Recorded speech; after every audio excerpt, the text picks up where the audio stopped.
Hi friends, welcome back to our channel. ఈరోజు వీడియోలో నేను 5 ఇయర్స్ బాబుకి కుర్తా కోసం ప్యాంట్ స్టిచ్ చేయడం చూపిస్తాను. బిగినర్స్‌కి కూడా చాలా ఈజీగా స్టిచ్ చేసుకోవచ్చు. ఇక్కడ నేను 1.5 మీటర్ ఫ్యాబ్రిక్ తీసుకున్నా. దీంట్లోనే ఒక ప్యాంట్ స్టిచ్ చేద్దాం. ఇంకొకటి స్లీవ్‌లెస్ కుర్తా స్టిచ్ చేద్దాం. యాక్చువల్‌గా చెప్పాలంటే ప్యాంట్‌కి హాఫ్ మీటర్ కూడా సరిపోతుంది. ముందుగా మనం మార్కింగ్ చూద్దాము. మార్కింగ్ చేసుకోవడానికి ఏదైనా ఒక సైడ్ నుంచెళ్ళి 4 మడతలేసుకోండి. ఇట్లా 4 ఫోల్డ్స్ ఏసుకున్నప్పుడు ఈ ఫ్యాబ్రిక్ ఎంత విడ్త్‌తోనుండాలి అంటే మన పిల్లల హిప్ సైజ్ ఎంతుంటదో, ఆ హిప్ సైజ్‌ని 4 భాగాలుగా డివైడ్ జేసుకోవాలి. బై 4 చేసుకున్న తర్వాత వచ్చిన దానికి ఒక 2 ఇంచెస్ ఖర్చుతో కలిపి ఎక్స్‌ట్రాగా తీసుకోవాలి. ఇక్కడ మా బాబు హిప్ రౌండ్ వచ్చేసి 24. 24ని 4తోని భాగిస్తే అంటే డివైడ్ చేస్తే 6 వచ్చింది కదా! సో, 6కి నేను ఒక 3 ఇంచెస్ కలుపుకొని మొత్తం 9 ఇంచెస్ తీసుకున్నా. సో, ఇట్లా క్యాలిక్యులేట్ చేసుకొని తీసుకోవడం వల్ల మనకి ఫ్యాబ్రిక్ వేస్ట్ కాదు. దీంట్లోనే మనకి ప్యాంట్ కొలతలు అన్నీ వచ్చేస్తాయి. ఇప్పుడు మనం మిగిలిన కొలతలన్నీ మార్క్ చేసుకుందాం. ముందుగా ఇక్కడ పైన మనకి ఒక లైన్ గీసుకుందాం. ఎందుకంటే ఎగుడు దిగుడు రాకుండా ఇక్కడ స్ట్రెయిట్‌గా ఒక లైన్ గీసుకుందాం. ఇప్పుడు ఇదే యాక్చువల్ గీత అనుకోండి. సో, ఇక్కడ నుంచెల్లే మనం అన్ని కొలతలు తీసుకోవాలి. దాని పైనున్న ఫ్యాబ్రిక్ సో, ఇక్కడ నుంచి ఒక 2 ఇంచెస్‌కి మార్క్ చేసుకోండి కిందకి. ఇది ఎందుకోసం అంటే మనం ఎలాస్టిక్ యాడ్ చేస్తాం కదా! దానికోసం. ఈ 2 ఇంచెస్‌లోంచి 1 ఇంచ్ విడ్త్‌తోనున్న ఎలాస్టిక్ తీసుకుంటే మిగిలిన 1 ఇంచ్ అనేది ఫోల్డింగ్స్‌కెళ్ళిపోతుంది. అంటే పైన ఫోల్డింగ్ అండ్ కింద ఫోల్డింగ్‌కి. ఇక్కడ గూడా ఇంకొక లైన్ గీసుకోండి. సో, ఈ లైన్ నుంచెల్లే మనం లెంత్ తీసుకోవాలి. ఒకవేళ మీ దగ్గర 1 ఇంచ్ విడ్త్ ఉన్న ఎలాస్టిక్ గాకుండా వేరే సైజ్‌ది ఉందనుకోండి. అప్పుడిక్కడ బెల్ట్ సైజ్ ఎంత తీసుకోవాలి అనంటే ఎలాస్టిక్ ఇట్లా పెట్టేసి అటు హాఫ్ ఇంచ్, ఇటు హాఫ్ ఇంచ్ ఎక్స్‌ట్రాగా తీసుకోండి సరిపోతుంది. ఇప్పుడు ప్యాంట్ లెంత్ మార్కింగ్ చేసుకుందాం. లెంత్ మీ పిల్లల మెజర్‌మెంట్స్‌లో ఎట్లా తీసుకోవాలి అనంటే వాళ్ళు ప్యాంట్ వేస్ట్ దగ్గర ఎక్కడ వేసుకుంటారో అక్కడ టేప్ పెట్టేసి నేల కానించేలాగా మెజర్‌మెంట్ నోట్ జేసుకోవాలి. అప్పుడే కుట్టిన తర్వాత యాంకిల్ లెంత్‌గా పర్ఫెక్ట్‌గా వస్తది. ఇక్కడ మా వాడి ప్యాంట్ లెంత్ వచ్చేసి 22 ఇంచెస్. సో, ఈ సెకండ్ లైన్ ఉంది గదా! అక్కడ టేప్ పెట్టేసి 22కి మార్క్ జేసుకోండి. మీ పిల్లల లెంత్ ఎంతొస్తే అంత ఇక్కడ మార్క్ జేసుకోండి. అంటే ఖర్చులు యాడ్ జేసుకోకుండా యాక్చువల్ లెంత్ ఎంతైతే వచ్చిందో అంత మార్క్ జేసుకోండి ఇక్కడ. సో, 22కి ఇట్లా లైన్ గీసుకున్న తర్వాత ఇక్కడ ఫోల్డింగ్ కోసం ఇప్పుడు ఖర్చులు యాడ్ జేయండి. నేనిక్కడ 1.5 ఇంచెస్ తీసుకుంటున్నా ఫోల్డింగ్ కోసం ఎక్స్‌ట్రాగా. అంటే ఈ ఎక్స్‌ట్రా మొత్తం ఫోల్డింగ్‌లోనే పోతుంది. సో, ఇది యాక్చువల్ లెంత్‌లో యాడ్ గాదు. సో, ఇట్లా ఇది మార్క్ జేసుకున్న తర్వాత ఇప్పుడు మనం కిస్తా మార్క్ జేసుకోవాల్సి ఉంటది. అంటే క్రాచ్ లెంత్ తీసుకోవాల్సి ఉంటది ఇప్పుడు. అదెట్లా తీసుకోవాలి అనంటే మనకి ఇప్పుడు హిప్ రౌండ్ తీసుకొని దాన్ని బై 4 చేసుకొని దాని తర్వాత లూజింగ్ యాడ్ చేసుకోవడం ఇదంతా కొంచెం టఫ్ గాబట్టి బిగినర్స్‌కి. సో, ఈజీగా ఎట్లా తీసుకోవాలో చెప్తాను. ఇప్పుడు మనం హిప్ రౌండ్ తీసుకున్నాం గదా! దానికి ఒక 2 ఆర్ 3 ఇంచెస్ ఎక్స్‌ట్రాగా తీసుకోండి సరిపోతుంది. అంటే కొంచెం సన్నగా ఉన్న పిల్లలకైతే 2 ఇంచెస్, కొంచెం బొద్దుగా ఉన్న పిల్లలకైతే 3 ఇంచెస్ అట్లా తీసుకోండి. ఇప్పుడు ఇందాక చెప్పిన గదా! హిప్ సైజ్ అనేది మనం బై 4 చేస్తే నాకు 6 వచ్చిందని. సో, ఆ 6కి 2 ఇంచులు ఎక్స్‌ట్రాగా కలుపుకొని అంటే 8తోని అంటే 8 దగ్గర ఒక మార్కింగ్ చేసుకోండి. ఈ మార్కింగ్ పైన ఒక స్ట్రెయిట్ లైన్ గీసుకోండి. ఇదే లైన్ పైన మనం క్రాచ్ కర్వ్ అనేది గీస్తాం. ఇంకొకటి హిప్ రౌండ్ మార్క్ జేసుకుంటాం. హిప్ రౌండ్ మార్క్ జేసుకునేటప్పుడు ఇక్కడ గూడా లూజింగ్ యాడ్ జేసుకోవచ్చు.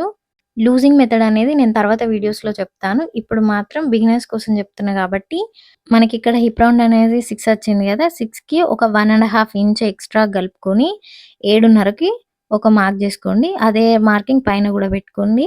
సో, ఈ రెండిటిని స్ట్రెయిట్‌గా కలిపేసి ఇక్కడ చిన్నగా ఇట్లా కర్వ్ ఇచ్చేయండి. ఇంతే, ఇక్కడ ఖర్చులు ఎక్స్‌ట్రాగా తీసుకోవాల్సిన అవసరం ఏం లేదు. ఇప్పుడు కాలు కింద భాగం మార్కింగ్ చేసుకుందాము. ఈ యాంకిల్ మెజర్‌మెంట్ ఎట్లా తీసుకోవాలి అనంటే మన పిల్లల పాదం ఉంటది గదా! సో, దాని చుట్టూ ఇట్లా ఈ టేప్ ఇట్లా పెట్టేసి కొలవాలి. కొలిచిన తర్వాత ఎంతొస్తదో దాన్ని 2 భాగాలుగా చేసేసి ఇక్కడ మార్క్ చేసుకోవాలి. అంటే ఇప్పుడు 8 వచ్చిందనుకోండి. దాన్ని బై 2 చేస్తే 4 వస్తుంది గదా! సో, 4 ఇక్కడ మార్క్ జేసుకోవాలి. ఇక్కడ ఇట్లా స్ట్రెయిట్‌గా గీత గీసుకోవాలి. ఇక్కడ గీసుకున్న తర్వాత ఇక్కడ మాత్రం మనం ఖర్చులు యాడ్ జేసుకోవాలి. మనిష్టం 1 ఇంచు, 1 ½ ఇంచ్ ఎంతనైనా తీసుకోవచ్చు. సో, ఇట్లా ఖర్చులకు గూడా మార్క్ జేసుకున్న తర్వాత ఈ క్రాచ్ పాయింట్ ఉంది గదా! అక్కడి నుండి ఈ లాస్ట్ పాయింట్ ఉంది గదా! ఈ 2 ఇట్లా కలిపేయాలి. చాలా ఈజీ ప్యాంట్ స్టిచ్ జేయడము. కాకపోతే ఒక్కసారి మీరు మార్కింగ్ జేసి స్టిచ్ జేసిర్రనుకోండి ఎంత ఈజీయో మీకే అర్థమవుతది. సో, ఇక్కడ నేనెందుకు ఇక్కడ మార్కింగ్ జేస్తున్నా అంటే, హాఫ్ ఇంచుతోని ఇట్లా స్టిచ్ జేయాలని మీకు చెప్పడం కోసం ఇక్కడ నేను మార్క్ జేస్తున్నా. అంతే ఇప్పుడు కటింగ్ జేసుకోవడమే.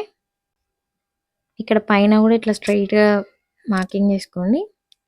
ఇప్పుడు కట్ జేసుకుందాం. ఎవరైనా సబ్స్క్రైబ్ జేసుకోని వాళ్ళుంటే చేసుకోండి. బెల్ ఐకాన్‌ని క్లిక్ జేస్తే అన్ని నోటిఫికేషన్స్ మీకొస్తాయి. సో, ఇట్లా కటింగ్ అయిపోయిన తర్వాత ఇప్పుడు ఇట్లా ఓపెన్ జేసుకోవాలి.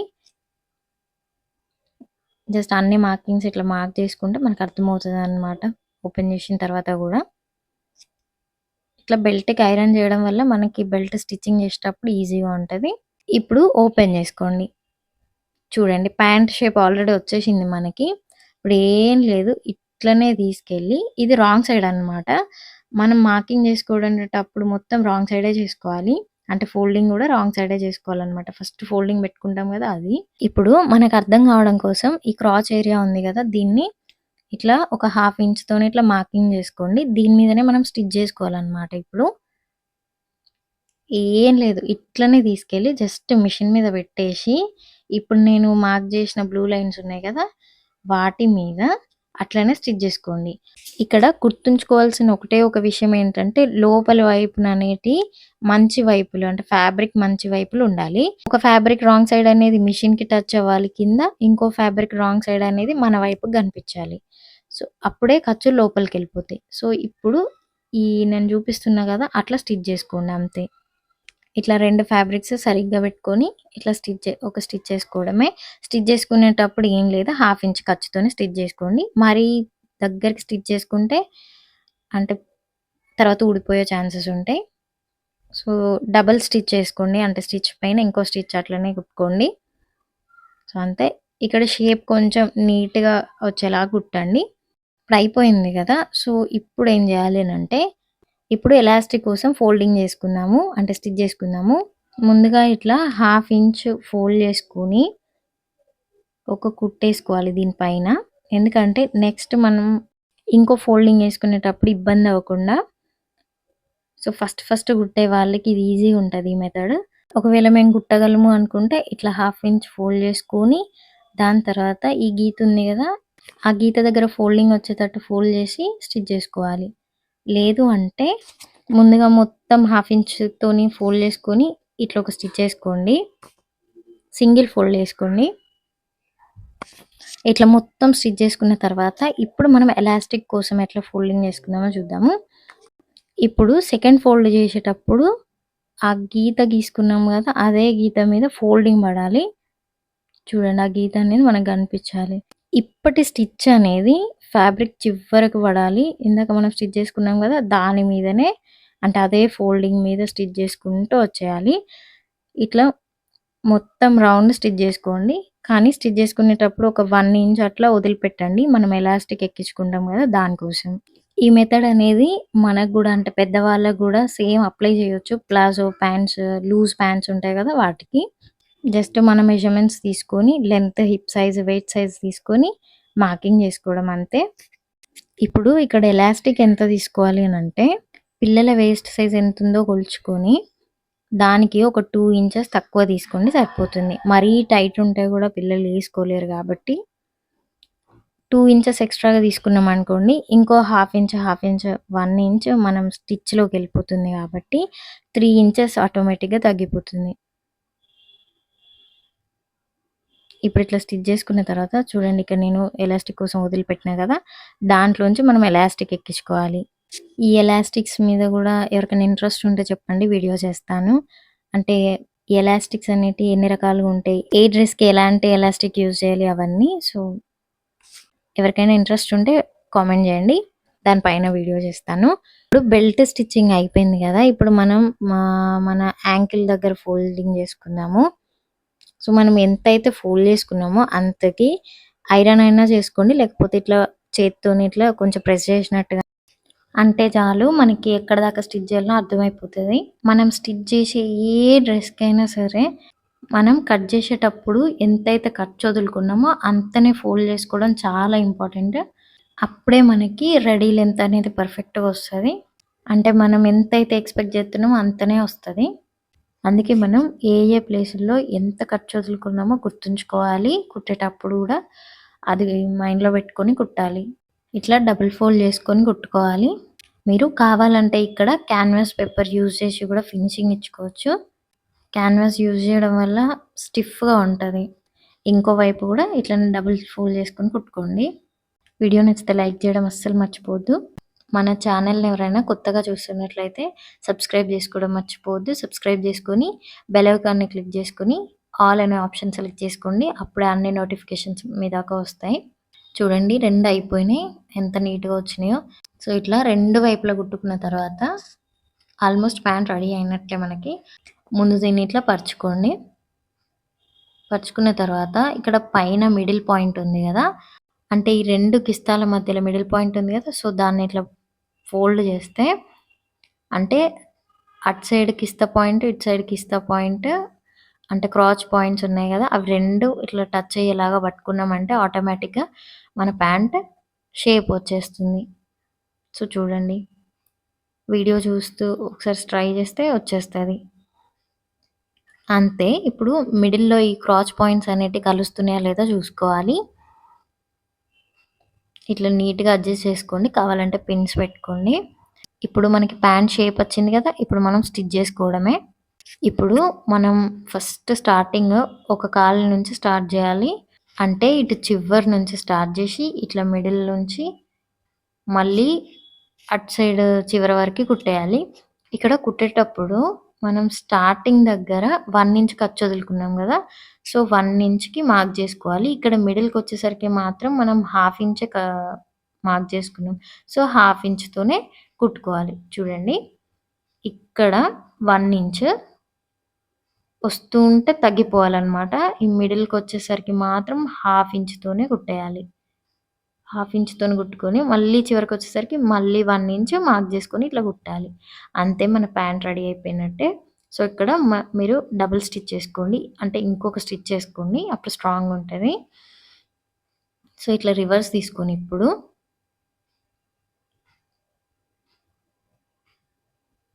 అయిపోయింది కదా మన ప్యాంట్. ఇప్పుడు ఎలాస్టిక్ ఎక్కించుకోవడమే. సో, ఇక్కడ మనం గ్యాప్ వదిలిపెట్టినాం కదా! దీంట్లో ఎలాస్టిక్ ఎక్కించుకుందాం. ఇట్లా ఒక సేఫ్టీ పిన్ పెట్టుకొని ఈ చివరి నుంచి మళ్ళీ ఆ చివరి వరకి తీసుకోవాలి. ఇట్లా తీసుకునేటప్పుడు ఫస్ట్ చివర ఉంది కదా! అది లోపలికెళ్ళిపోకుండా పట్టుకొని ఇంకో చివరని బయటికి తీసుకోవాలి. సో, ఇప్పుడు ఇక్కడ హాఫ్ ఇంచ్‌కి ఇట్లా ఒకదాని మీద ఒకటి ఓవర్‌లాప్ చేసేసి మనం స్టిచ్ చేసుకోవాలి దాన్ని. ఇట్లా స్టిచ్ చేసుకునేటప్పుడు స్ట్రాంగ్ ఉండడానికి దీన్ని ఇట్లా మళ్ళీ మళ్ళీ స్టిచ్ చేసుకోండి. కొంచెం ఎక్కువ స్టిచెస్ ఏసుకుంటే ఏంటంటే అది ఊడిపోకుండా ఉంటది. ఇట్లా ఓవర్‌లాప్ అంటే ఒకదాని మీద ఒకటి పెట్టి స్టిచ్ చేసుకోవడం వల్ల నడుము దగ్గర అంటే ఒక దగ్గరనే బల్కీగా లేకుండా ఉంటది. సో, ఇట్లా మొత్తం ఈక్వల్‌గా అనేసుకొని ఇప్పుడు ఇది గ్యాప్ వదిలిపెట్టినాం గదా! మనం ఎలాస్టిక్ ఎక్కించడానికి ఇక్కడ గూడా కుట్టేసుకోండి. సో, ఇట్లా కుట్టేసిన తర్వాత ఇప్పుడు మళ్ళొకసారి నీట్‌గా అనుకోండి. అనుకున్న తర్వాత మధ్యలో లేదంటే మీ ఇష్టం ఎక్కడైనా కాకపోతే ఈక్వల్‌గా వచ్చేలాగా స్టిచ్ జేసుకోవాలి. స్టిచ్ జేసుకునేటప్పుడు ఏంటంటే ఎలాస్టిక్‌ని పట్టి లాగుతూ స్టిచ్ జేసుకోవాలి. అంతే. మన ప్యాంట్ అయిపోయింది. మీరు కావాలంటే సేమ్ ప్రాసెస్‌లో ఫోల్డ్ చేసుకొని దాంట్లో నాడ గూడా ఎక్కించుకోవచ్చు. మన కుర్తాకి వచ్చిన ప్యాంట్స్‌లో వస్తాయి కదా! నాడలు అట్లా గూడా కుట్టుకోవచ్చు. సో, ఇప్పుడు ప్యాంట్ రెడీ అయింది. దీన్ని ఒకసారి ఐరన్ చేసుకుంటే బెస్ట్. ఇక్కడ మనం ఫస్ట్ స్టార్టింగ్‌లో ఫోల్డ్ చేసినాం చూడండి. అక్కడ నేను రైట్ సైడ్ నుంచి ఫోల్డ్ చేసిన. అందుకే ఇక్కడ గీత కనిపిస్తుంది. అట్లా కాకుండా రాంగ్ సైడ్ నుంచి ఫోల్డ్ చేసుకుంటే ఇట్లా అంటే గీతలు పడకుండా ఉంటాయి. అంటే ఇది వాష్ చేస్తే పోతది. కాకపోతే కరెక్ట్ ప్రాసెస్ అయితే రాంగ్ సైడ్ నుంచి మార్కింగ్ చేసుకోవడం. కాకపోతే ఈ ఫ్యాబ్రిక్‌కి రైట్ సైడ్, రాంగ్ సైడ్ అంత డిఫరెన్స్ లేదు. సో, దానివల్ల నేను కన్‌ఫ్యూజ్ అయినా ఫస్ట్. వీడియో నచ్చితే లైక్ చేయండి, షేర్ చేయండి. మీకేమైనా డౌట్‌లుంటే కామెంట్ చేయండి. దీనిపైనకి స్లీవ్‌లెస్ కుర్తా అండ్ షెర్వానీ కూడా స్టిచ్ చేసిన. వాటి కటింగ్, స్టిచ్చింగ్ కూడా పెడతాను. Thank you so much for watching. Bye.